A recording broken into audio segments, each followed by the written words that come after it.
and archival spaces with an emphasis on the prevention of theft and vandalism.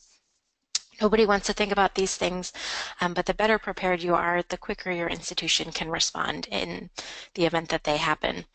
We've got a really great group today. Please feel free to use the chat box on the side to send questions you might have as we go along. With this system, we don't have online participatory chat, so you won't necessarily see the questions you post, but we will be receiving them here, and I'll probably be responding to some as I go along and holding others for the end. Jason Henn, who's the DHPSNY Communications Assistant, will be helping me with fielding questions and any technical difficulties which might occur. Just so you're aware, the presentation is being recorded and will be available on our website sometime next week. To get started, my name is Gillian Marcus, and I'm the Preservation Specialist for DHPSNY.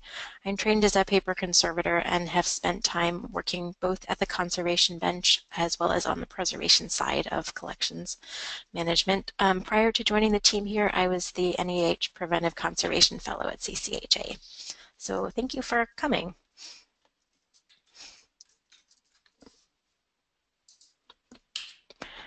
Because DHPSNY is relatively new, I'd like to take a moment to share a bit of information about our program.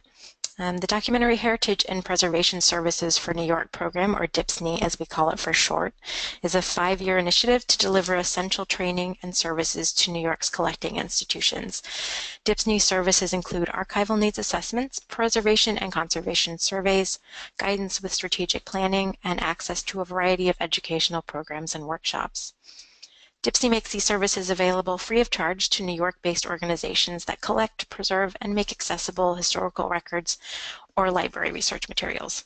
You can learn more about DHPSNY and our services at our website, which is DHPSNY.org. DHPSNY is a collaboration between 2 long-running New York programs, the New York State Archives Documentary Heritage Program and the New York State Library Conservation Preservation Program.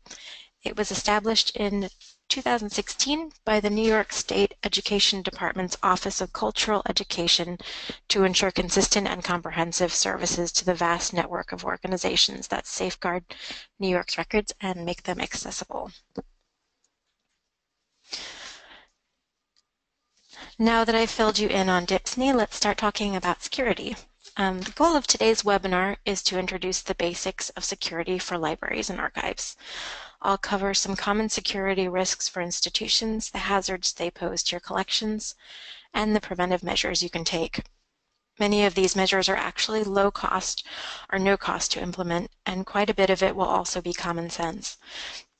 We'll also discuss the steps it takes to establish a security plan, and in between I have a few tales of strange archival thefts throughout history. I've also uploaded a few documents which may be helpful once you begin thinking about security for your own collections, and you can actually download them. They are Security Requirements and Current Technologies for Collection Storage by Stephen Keller, the National Park Service's article Museum Collections, Security and Fire Protection, which also applies to libraries and archives, Security for Museums, Libraries, Archives, a Practical Guide, which was produced by the Council for Museums, Archives, and Libraries, and the American Library Association's Guidelines for Library Security. And there's also a great deal of really excellent information available online just by searching archives, libraries, and security. A lot of institutions have made their policies public, which is great. With that said, why is establishing a security plan important? It helps to incorporate security measures into the day-to-day activities of an institution's staff, and it begins a conversation on what security means to your institution. Every institution will have different needs and concerns, and it's important to talk about these and really get the conversation going. So I'm going to start by defining the 2 big security risks institutions face: theft, the act or crime of stealing, and vandalism, the act of causing deliberate destruction of or damage to private or public property. The sociologist Sandy Cohen describes 6 main motivations for theft or vandalism of library and archival materials. Playful, as a joke or prank; malicious, with the intention of causing harm; vindictive, generally this is retribution for a perceived threat; acquisitive, which is what we think of when we generally think of big art thefts, for example. The purpose is to acquire a specific object or objects, often for financial gain. Tactical, to advance some end rather than acquiring money, as in a student stealing a book from a university library because he or she needs it for a class and doesn't want to buy it, which I definitely didn't do as an undergraduate. And ideological, carried out to further advance a particular ideological cause or belief or send a message. An example of this would be the destruction of libraries in times of war, book burning, or what some librarians refer to as freelance censors, people who steal books on subject matter they have decided is not controversial, is controversial, in order to restrict access to the information.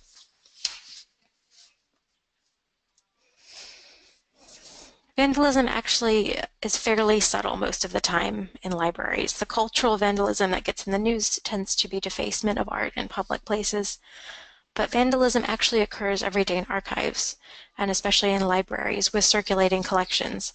I'm sure everyone has brought a book home from the local public library and opened it to see that pages were stuck together with an unknown substance, or had found that someone had highlighted the good parts. And that, unfortunately, is vandalism, and it is common. I've actually seen a cookie left in a book as a bookmarker. So to kick off our tales of vandalism and theft from libraries and archives, here's a 2015 story from an Oklahoma City news station. This is the tale of an unidentified library patron in Asher, Oklahoma, who stole 21 DVDs from her local library, seasons 1 to 9 of The Waltons.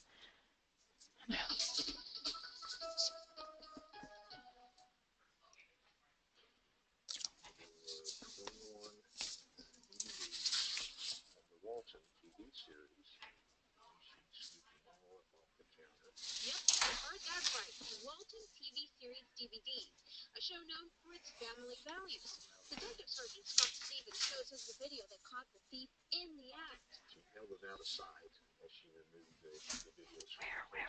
And she had them in her bag. She got up and just... How do I do that? And this is all that's left. Empty cases of seasons 1 through 9. Police say library thefts are rare, although stealing an entire Walton series is a first around here. I don't know where to do that. The Waltons, which were one of the most wholesome television shows to ever air, to steal them just is so ludicrous. Stealing from a library is a felony. Good night, Cowboy. Good night, Kimbo. Reporting for Patty Santos, KOCO 5. All right, so library and archival theft can come in many different forms. Back to business, which is covering strategies for mitigating theft and vandalism risks in collections. We're going to take a 5-pronged approach now. Survey and assessment, policy development, including updating existing policies and creating new ones. External and internal security. These are the physical measures which institutions can employ to increase security. Patron education. This is the part where you involve library patrons in helping to make the collection secure. This is also a situation some people can feel uncomfortable with, so we'll go over ways to make this feel a little bit easier and less confrontational. And finally, awareness of in-house security risks. Generally, in-house refers to employer or contractor theft, which is unpleasant to talk about, but accounts for a great deal of theft from collection, unfortunately. First step in any solid security plan is to conduct a security survey, which, like an object survey, evaluates the current state of your institution, but of course focusing specifically on collection security. A security survey evaluates collection protection strategies in place for storage, on exhibition, and in transit, reassesses current policies and procedures, patron registration, reading room policies, access and handling policies, and key control. Identifies areas of potential risk, the interior and exterior of the building, faulty or insufficient locks, inadequate sight lines. Determines which problems or concerns have occurred in the past in order to identify areas in which the collection is most at risk, And it also provides all of the information which you'll need to create an operating security plan, which we'll cover in the next section on policy development. By conducting an assessment, you're halfway to creating a plan and identifying the policies that you'll need. The assessment helps to create an outline, identify weaknesses, and also strengths, and establishes priorities so that the task seems less daunting. You're on your way to policy development once you've started your assessment, really. Policy development can mean updating policies your institution currently has in place, or it can mean creating entirely new ones. There are several key policies which can have a significant impact on the security of your collections. After you complete a security survey and assessment, you will most likely be aware of policies which are needed to improve the safety and security of collections and people. This includes a security plan, a visitor access and handling and use policy, an exhibition policy, and if objects from your collection are loaned to other institutions, a loan policy. Not all of these policies will apply to every institution. For example, if your institution never puts documents or books on display, you might not need an exhibition policy. You might also choose to combine the visitor access and handling and use policies or keep them separate. You know your institution and are probably aware of what might work best for you. I'll be discussing these a bit more individually as we get going. A security plan is maybe the most crucial policy for institutional security because it encompasses other policies as well as practical information needed to provide a secure environment and respond to potential security threats. The security plan includes information about security systems. This includes alarm codes, contact numbers, and service information. A key control policy. Even for small institutions, this is extremely important because it limits access only to those who need it, and it tracks the number of people who have access. It includes procedures for requesting employee access, as well as criteria for granting access, procedures for allowing access to contractors, and procedures for dealing with lost or stolen keys. Copies of all policies and procedures relating to security should be included in the plan. So this includes the access policy, an exhibition policy, and loan policy if applicable. The plan will also have a checklist of preventive tasks, and these tasks are the things you'll want to identify during the survey that need to be accomplished in order to make the collection more secure. I'll be going over these tasks shortly. And last but not least, it's very important to have procedures in place to address a security breach or theft.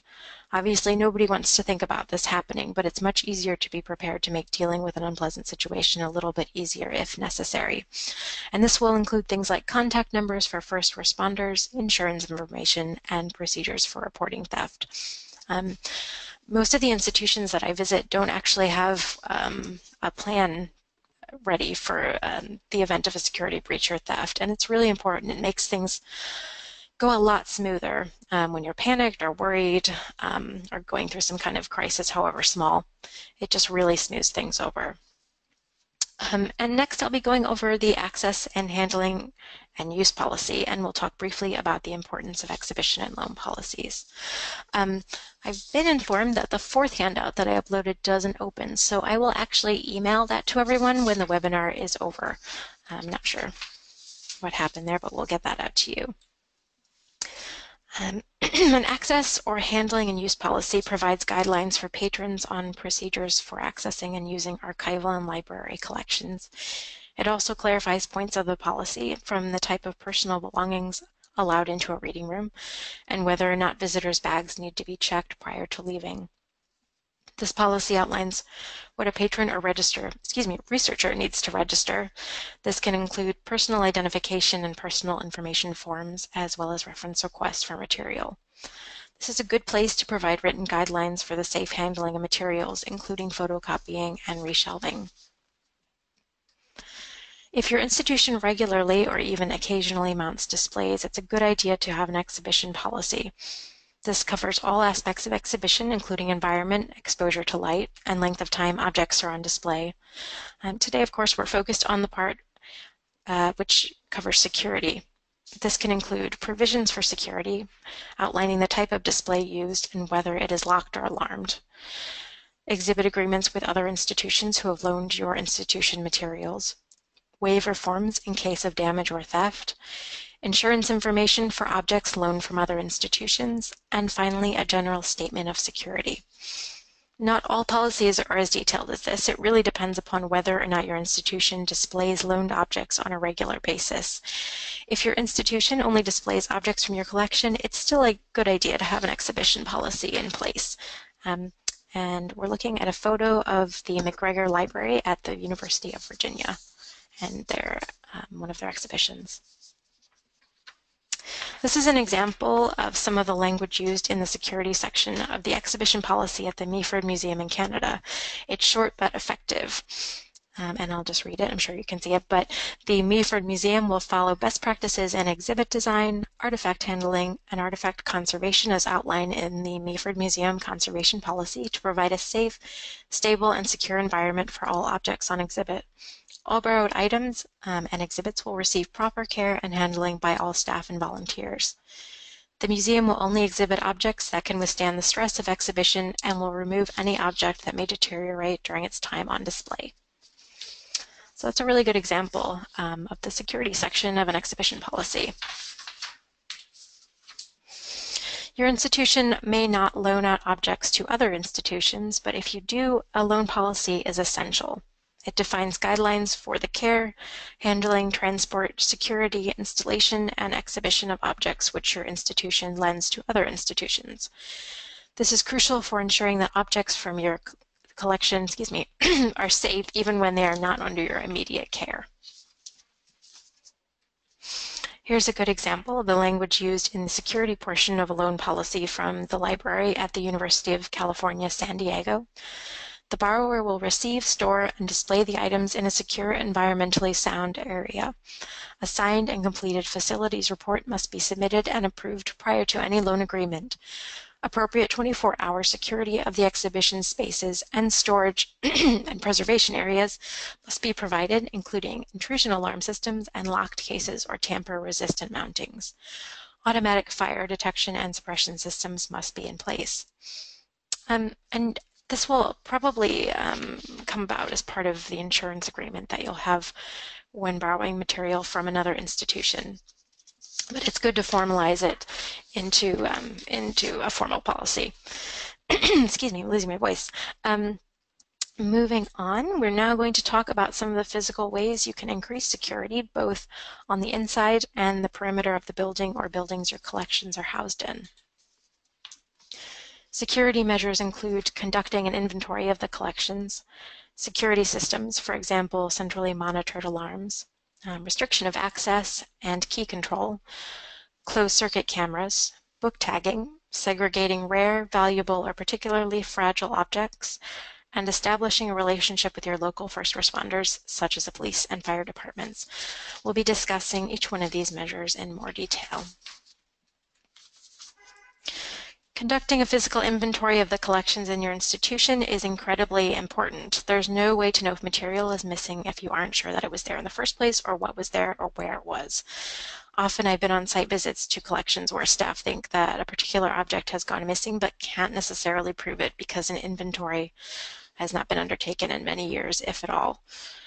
It's a time-consuming activity and it can be difficult if you have a very large collection at your institution, but conducting an inventory is beneficial for so many reasons, not least because it is also a time where preservation priorities can also be flagged. This picture above is a shot of the Chicago History Museum conducting a collections inventory on some of their three-dimensional objects. So it is time-consuming, it takes a lot of staff, but it is so important for a variety of preservation reasons. When I think of security systems for collections, I instantly think of films like Mission Impossible and Entrapment, where people are lowered on strings above laser beams or have to climb through laser beams to get to a safe full of valuable documents. Generally speaking, most collections do not have the budget for complex laser systems, but there are affordable security systems for a variety of budgets. Even the most inexpensive system can act as a visual deterrent.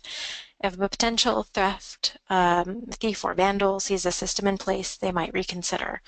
Security alarms also provide protection 24/7 and can be connected to fire alarms or automatically alert first responders and send security alerts to staff outside of working hours. There are systems for both perimeter security and interior security, and they can be adapted to suit every institution from the smallest to the largest. Controlling access is one of the most important things that you can do to keep collections secure. We'll also touch on this a bit later when we're talking about internal security with employees. There are a few different ways to do this with varying degrees of technological sophistication. Card readers are an excellent way to control and monitor access to a building and areas within the building. This is easy to administer through computer-based access. These cards can be programmed to grant specific access for limited amounts of time, and they can be reprogrammed when security requirements change and staff leave or enter. The keyway of a key is actually the grooves on the side of a key that allows it to slide into the cylinder of a lock. The type of key that you have for your house most likely has a common keyway configuration, which is what makes it so easy for you to get keys cut at the supermarket or shoe repair place. But some companies, for example, Hinsco Safe and Lock, specialize in creating proprietary keyways for high security buildings, such as museums or archives. If more key blanks are needed, they can be purchased from the distributor with special authorization.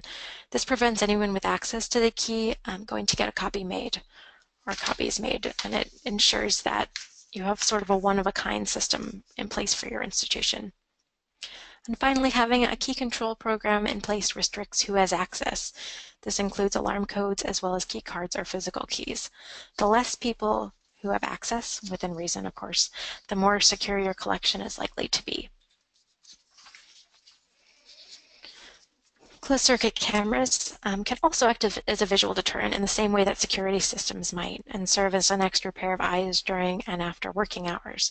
They can help monitor blind spots in areas where staff aren't realistically able to constantly observe patrons due to the layout of a reading room or the necessity of multitasking.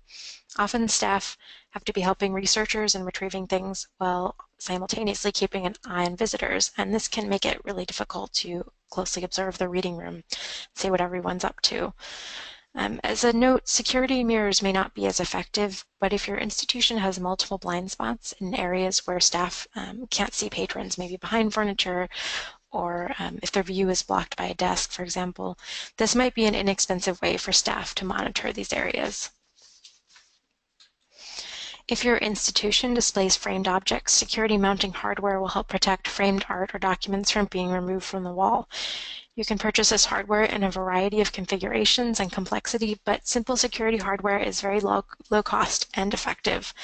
It provides more support during exhibition and makes it slightly more difficult to remove objects from the wall. I've worked in museums where they've had specially designed screwdrivers and specially designed screws, a bit like a lock and key, but there are less complicated installation methods for securely mounting hardware, and those are often incredibly affordable. Books and media can also be tagged electronically in a non-permanent way to keep people from walking out of a library without having the tag deactivated by staff. I think probably everybody has experienced what happens when you try to leave a library with a book that hasn't had its tag properly deactivated, which is what you want. Security strips can be placed in the spine of a book and are non-permanent and use electromagnetic technology. Pressure-sensitive tags such as RF or radio frequency tags can be attached to Mylar desk covers. And security cases for digital media such as CDs, DVDs, etc. can also have these tags attached, although it's possible to remove the media inside, as we saw in the video about the Walton's DVDs. An inexpensive alarm system was suggested by an archivist I work with using those entrance alert door chimes, which you can get on eBay or Amazon, and they detect motion. She suggested placing it in display cases or near valuable objects so that it alerts you if there's motion which shouldn't be there. These are very cheap online and at hardware stores, and they can be set to a variety of tones, including Christmas songs. They're also a really good way of detecting pests such as mice or rodents. That motion detector can often tell you if something is there that maybe you haven't been able to actually see. Display cases with locking covers or doors can make a world of difference, particularly when a display area is in a blind spot or a part of the institution which is unable to be monitored by staff. It's also ideal for very rare, valuable, and important objects. Many of your institutions will already have segregated areas for rare books and extremely valuable archival material, but for those that don't, this is one of the best things that you can do to secure your collection for a variety of reasons. Having a separate room for the storage of special collections allows you to limit storage access to staff members or carefully vetted researchers and volunteers. It's also beneficial for many other reasons aside from security, including environmental monitoring, housekeeping, and maintaining safe storage. Controlling access to storage is crucial to keeping objects safe, and having segregated storage is possibly one of the best ways to do this. Ideally, you would want to keep the reading room completely separate from any collection storage areas, but of course, this isn't always possible, especially in small spaces. The storage room that we're looking at in the photograph here is the Field Museum Rare Book Room in Chicago, which is really lovely. And another basically free thing you can do to strengthen security is to make contact with your local police or fire department. They may be able to come and conduct a walkthrough of the collection, highlighting any security risks they notice. It also allows you to build a relationship and introduce the police or fire department to your collection so that they're familiar with your institution and the staff working there, which is really valuable in the case of theft or vandalism.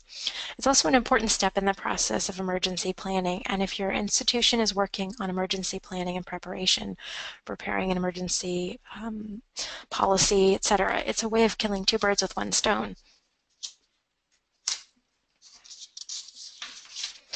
So if you've increased your security by installing alarms, locking display cases, and updating your policies, you still have two big variables to consider: the people visiting your collection and the people working in your collection. First, we'll touch on the importance of managing visitors. The security policy and access and handling policy should outline the procedures for managing visitors and researchers. Having a written policy in place establishes firm guidelines and best practices so that staff and visitors are on the same page.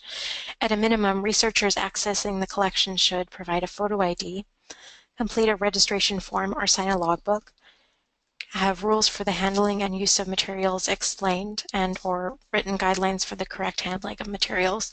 Both are ideal. And space permitting, visitors should be asked to store large coats or bags. Food and drink may also be part of your security policy, for example, not allowing liquid or food into the reading room or only allowing water with caps on it, etc. Staff are key in carrying out procedures to safely manage visitors accessing the collection. They should be vigilant about watching what enters and leaves the reading room and should monitor the use of materials while being accessed by visitors. Some institutions require a search of researchers' belongings upon leaving, and I know not everyone is comfortable with this, but I've found in my experience that patrons and researchers are usually actually very understanding. They know that you're trying to keep your collection safe and secure, and most see it as a necessary inconvenience. So that isn't something that you should worry too much about. I know it's very uncomfortable, but most people understand. And finally, the thing nobody wants to talk about, which is in-house security risks. In 2008, the FBI noted that 90% of theft within museums is internal, or an inside job. This is a tricky area because nobody wants to assume that their colleagues and friends are capable of theft, and yet it's very important to put some safeguards in place. It is a very real issue that most institutions will deal with at some point. And this brings us to our next story of archival theft, which is the tale of Sandy Berger. In 2003, Sandy Berger, a former national security advisor, stuffed 5 classified documents into his sock and pants in the National Archives reading room prior to testifying before the 9/11 Commission. He had been given access to original, unphotocopied, and uninventoried documents on terrorism, and he removed them and hid them under a trailer on a construction site before coming back for them later. He obviously had access because he was such a high-ranking official. Everyone assumed that things would be, just fine. But he did take them off of the site, and he was given a $50,000 fine and 2 years of probation and community service as a result. So you just never know. Okay, so many of the ways to mitigate internal risks are things that your institution already probably is considering. This includes key control, conducting reference checks on new employees, and inventorying the collection. Monitoring what comes into or leaves the collection with staff, installing security cameras, and stratifying the way that information is allocated to staff members. I'm not promoting complete opacity, but essentially access to information should be given on the basis of necessity or need to know only basis. We're almost done here, so I just want to recap some of the low or no cost security techniques you can begin to implement right away. It's great to have high-tech sensors and alarms, but some of the most effective things you can do not honestly require a huge expenditure. They may require a bit of time though, which I know is an incredibly important resource, but they won't be financially dear. And finally, here's a simple overview of the process of increasing the level of security at your collection. Form a security committee, and of course that can be just one person. Perform a security survey, an assessment, make a security plan, update and develop policies, tackle areas with the most immediate need first, and reassess and reevaluate regularly. Things will change, people will come and go, situations will come up, and it's important to continuously evaluate and reevaluate the policies that you have. The final story of archival theft today is about a husband and wife team, Samuel George Matz and Elizabeth Matz. These were actually just two of the names they went by in their long career of stealing and reselling archival documents in the 1960s. Samuel posed as a journalist to spend time researching at the U.S. National Archives in Washington, D.C., during which time he smuggled archival documents out in his wife's handbag and sold them, meeting undercover detectives inside of a Kroger grocery store in Detroit. In 1969, they were arrested and charged with stealing 210 historical documents from the National Archives, and both went to jail, although, interestingly, Samuel George Matz was released much earlier than his wife. Before I let you go and take questions, I invite you to join us this year as we deliver 3 new workshops on a range of collections management topics presented at 15 locations across New York State.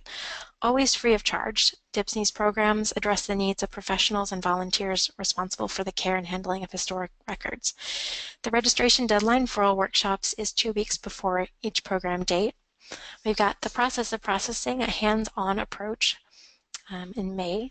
In June, we have disaster response and recovery, which is a hands-on intensive. And in October and November, we have fundamentals caring for paper collections. Fundamentals, excuse me, handling, assessing needs, and basic care. And you can find those and also the links to register at dhpsny.org/workshops. We're at the end now, and I want to thank you for joining me on this webinar and bearing with me losing my voice. If you have any questions, I'll be happy to answer them, either right now or later. You can always email me if you have questions which come up at a later date. And I also want to take a few seconds to introduce you to our new discussion group and online community. It's a really great place to ask questions, meet and discuss topics with other participants, and get more information. I encourage you to register at dhpsny.org/forum. It's you can also ask questions for speakers on webinars. You can ask questions after workshops, and the DHPSNY team will take a look at it regularly and respond to any questions there.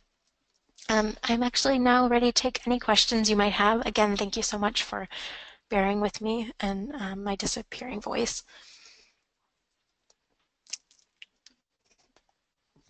Any questions?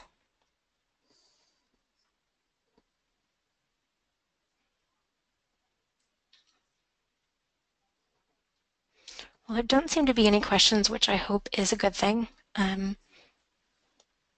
But if questions do arise, feel free to email me at gmarcus@dhpsny.org or to ask them on our forum. And let me just wait one more minute to see if anyone has any last-minute questions. And again, I'm going to try to email that 4th document, Security in Museums, Archives, and Libraries, because I don't think it is opening for some reason.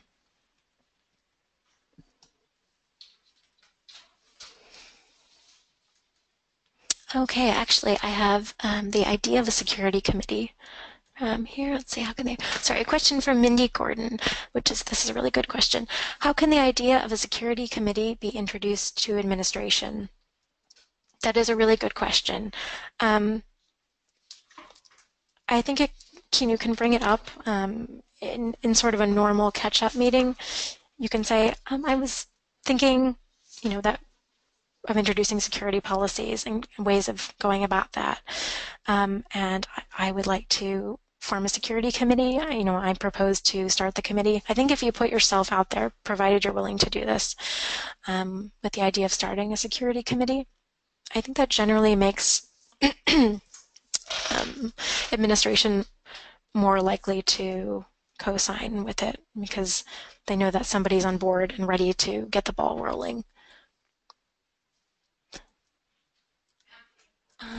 And a question from Sandra.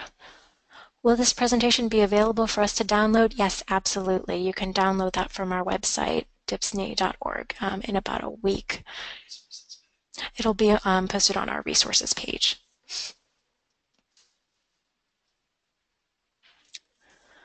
Okay, Catherine says, I'm not sure which PDF you said wasn't working. Okay, so the ALA Library Security Guidelines seems to be the one that is having difficulties.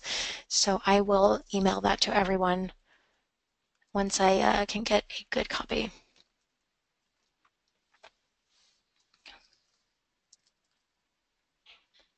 Okay, the only one I can't download is Security in Museums.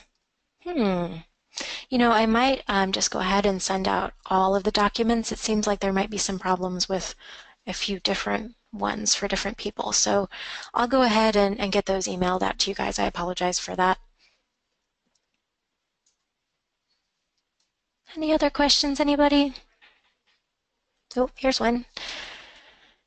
Aaron asks, if you have a library system that has multiple sizes of buildings and staff, is it best to have a general security plan or do you need individual assessments?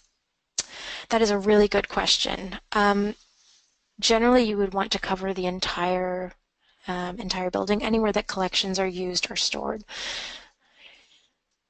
If you have a particularly valuable collection in one section, for example, if it's a library and you've got the circulating collection, but then you also have special collections, you may want to do two separate assessments with a priority assessment for special collections.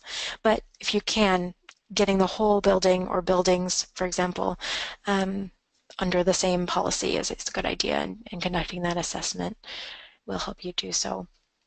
Thanks, Erin.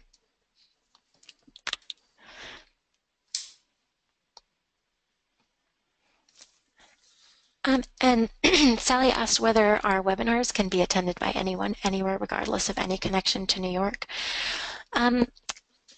Generally, it's meant to be for, people who are involved with collections in New York, as it is sponsored by New York State. But of course, we're not going to, throw anyone out.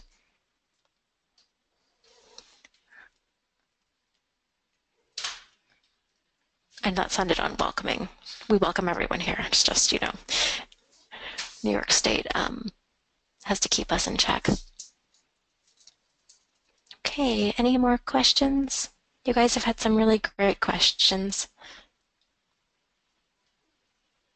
All right. This is my first webinar, so thank you for bearing with me. Anybody else?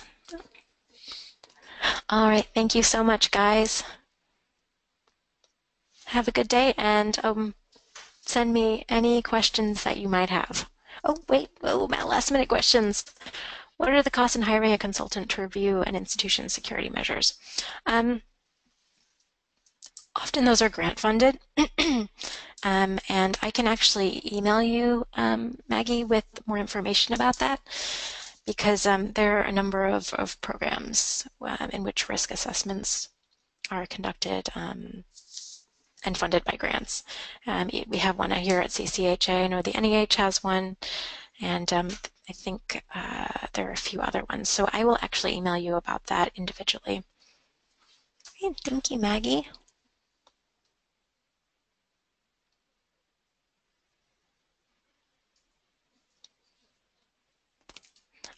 All right, guys, thank you so much for attending. And I will follow up with you with those documents and I will follow up with any questions. Have a great day.